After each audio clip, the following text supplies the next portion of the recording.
I'd like to address the American public, the US State Department, the UN Security Council, and the international public opinion in response to the latest remarks by the US Secretary of State, Marco Rubio, on the question of the Western Sahara.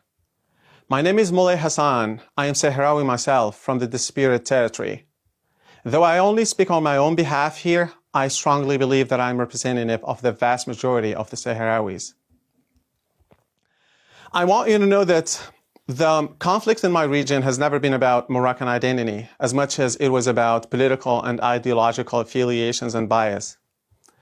Growing up under the soundly polarized politics of the conflict, it was extremely difficult to not deviate or divert from the path of reason and fairness. And there were times when we got sick of ourselves for having to either adhere to this rhetoric or embrace that spiel, not even knowing where our real identity lies.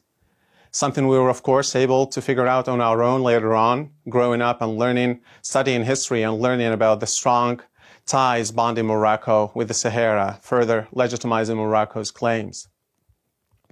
For decades, East Germans were said to have believed they were not German, when the whole world knew it was rather a matter of political polarization.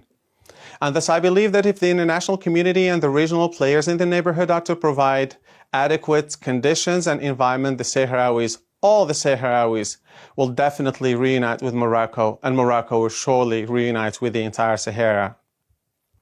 And yes, the Sahrawis are different, as some of us might argue. I mean, different in terms of culture, language, traditions, and even political aspirations.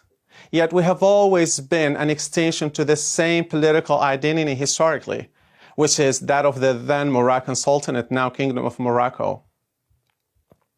And let it be known that it's very tricky for us, the Sahrawis ourselves, to determine who's the legitimate Sahrawi to ever cast a ballot in the referendum, making any referendum doomed to fail before it even starts, something we really can't afford holding on to.